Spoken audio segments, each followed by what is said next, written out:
Hello everyone, welcome back to the channel. So बच्चों, कैसे हो आप सब लोग? आई होप आप सब बहुत ही अच्छे होंगे और घर बैठकर अच्छे से सारी पढ़ाई कर रहे होंगे।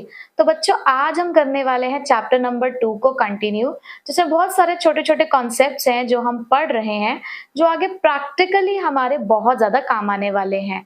तो आज जो हम करने वाले हैं वो है factor income versus transfer income. अब इस कॉन्सेप्ट को पढ़ने से पहले हम जरा इस कॉन्सेप्ट को समझते हैं कि आखिर ये कॉन्सेप्ट होते क्या है।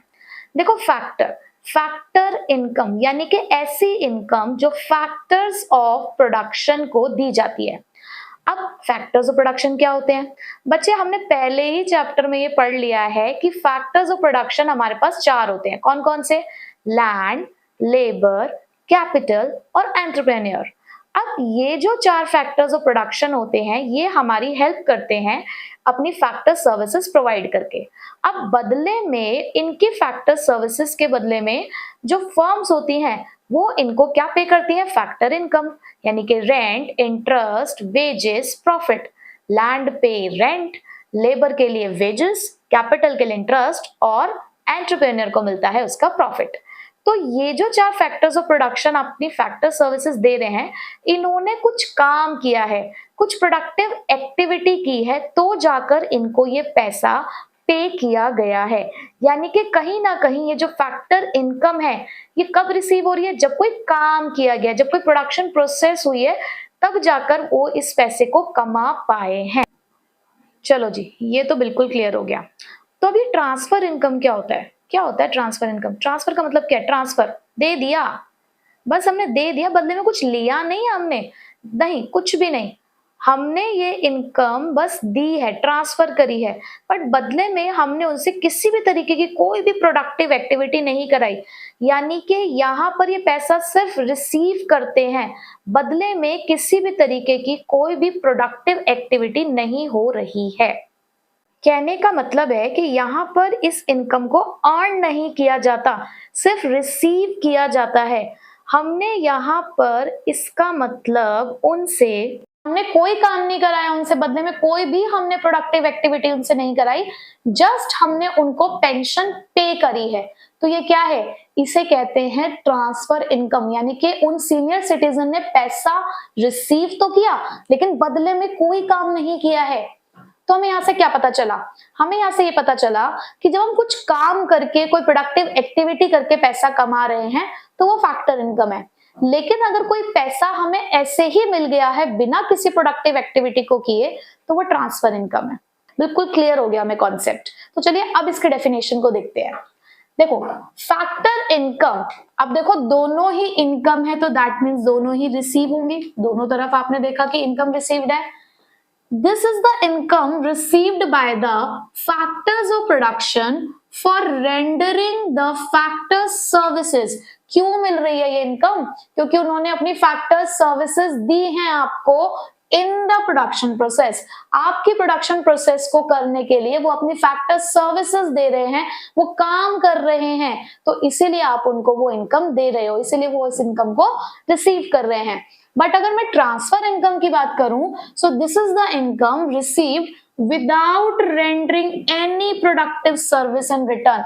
जहां पर बदले में आप कुछ भी काम नहीं कर रहे हो, आपको पैसा तो मिल गया, लेकिन बदले में कोई भी काम आपने नहीं किया है।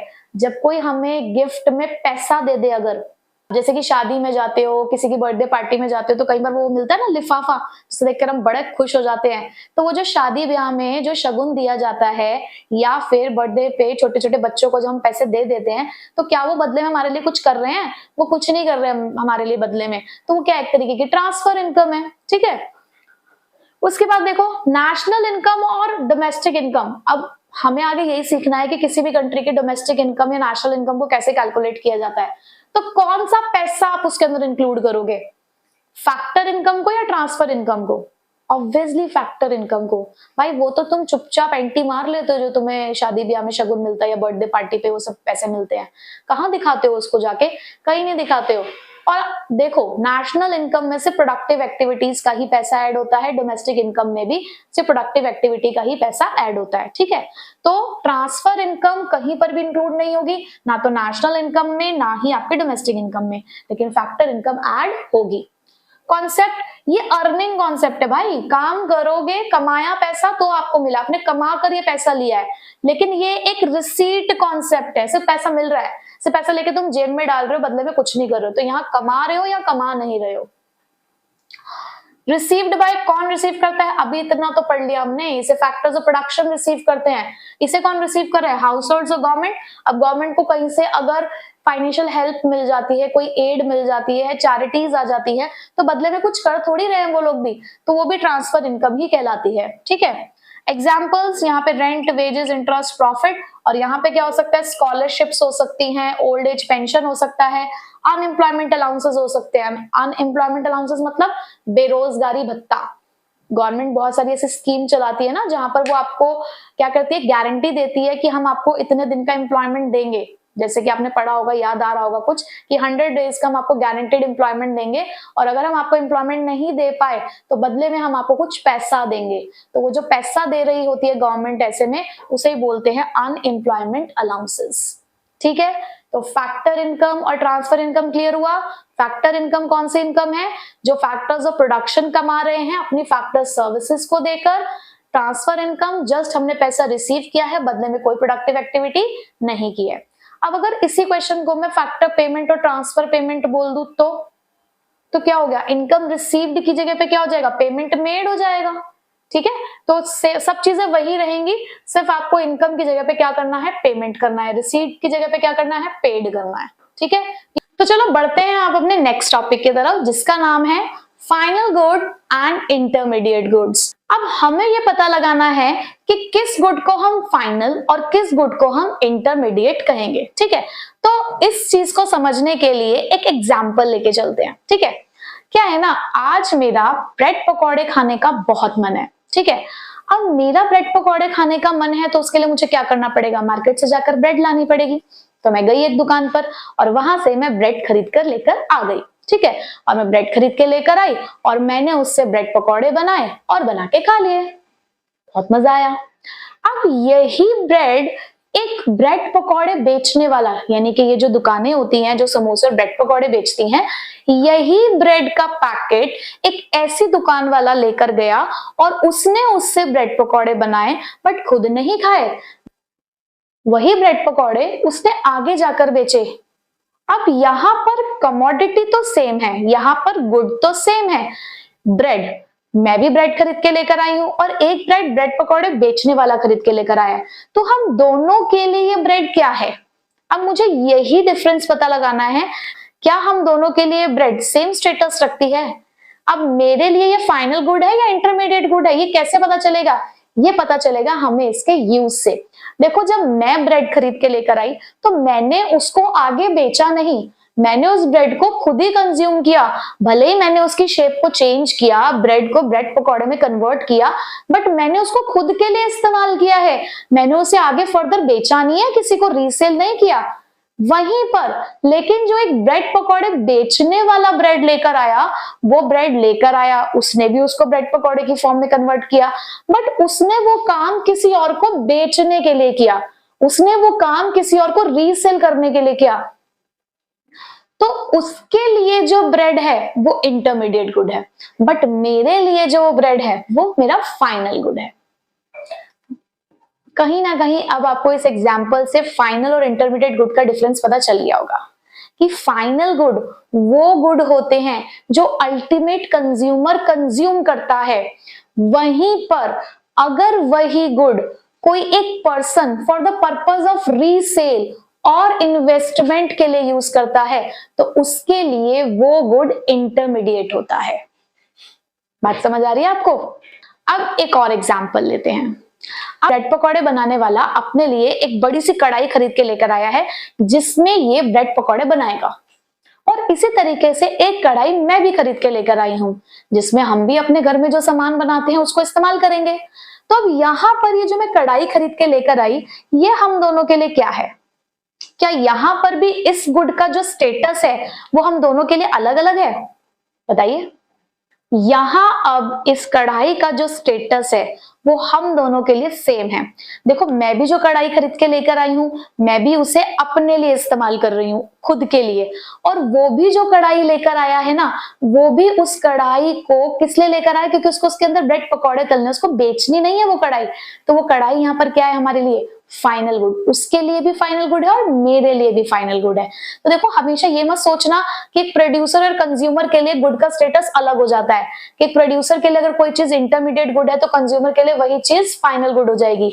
हो सकता है कि हम कोई एक ऐसा गुड खरीद के लेकर आए हो जिसको एक प्रोड्यूसर भी अपने लिए ले रहा हो, अपने बिजनेस के लिए ले रहा हो, और एक कंज्यूमर भी अपने घर के इस्तेमाल के लिए ले रहा हो। ठीक है, तो चलो अब इसके डेफिनेशन पे चलते हैं। सो फाइनल गुड क्या होते हैं? सबसे पहले, those goods which are used either for consumption और फॉर इन्वेस्टमेंट, यानी कि वो गुड्स जो या तो कंजप्शन के लिए इस्तेमाल किए जा रहे हैं या इन्वेस्टमेंट पर्पस के लिए इस्तेमाल किए जा रहे हैं। बट इंटरमीडिएट गुड्स की अगर मैं बात करूं, so those goods which are used either for the resale, यानी कि हमने इनको खरीदा इसलिए क्योंकि हम इनको आगे क्या करना चाहते हैं? रीसेल करना चाहते हैं, और फॉर द फर्दर प्रोडक्शन, या हम इससे फर्दर प्रोडक्शन करेंगे। यानी कि यहाँ पर चेंजेस है, हमने सामान इसीलिए खरीदा है क्योंकि हमें उसको फर्दर रीसेल करना है या उसको अपने प्रोडक्शन प्रोसेस में इस्तेमाल करना है। ठीक है, क्या चीज नेशनल और डोमेस्टिक इनकम में इंक्लूड होगी? देखो, जब एक ब्रेड पकौड़े वाला ब्रेड पकौड़ा बेचेगा, तो सपोज करो वो उस ब्रेड पकौड़े को 25 रुपए का बेचता है, ठीक है, और उस 25 रुपए के ब्रेड पकौड़े में उसने 4 रुपए की ब्रेड इस्तेमाल की थी, और बाकी के जितने भी इंग्रेडिएंट्स थे, मैं मानकर चल लेती हूँ, चलो 12 रुपए का उसने वो इस्तेमाल किया, टोटल उसके 16 रुपए की कॉस्ट आई। क्या ये 25 रुपए में 16 रुपए इंक्लूड नहीं होंगे? और इस 16 में क्या वो 4 रुपए ब्रेड के इंक्लूड होंगे या नहीं होंगे? होंगे ना। तो क्या मैं बार बार पहले मैं ब्रेड की कॉस्ट को अलग ऐड करूं, फिर 25 रुपए अलग ऐड करूं? तो ये तो 2 बार काउंटिंग हो जाएगी ना। एक ही चीज को आप 2 बार काउंट कर रहे हो। आपने जब ब्रेड खरीदी आपने तब भी उसको काउंट कर लिया, जब आपने ब्रेड पकौड़ा बेचा आपने तब भी उसको काउंट कर लिया, तो ये तो डबल काउंटिंग हो गई ना।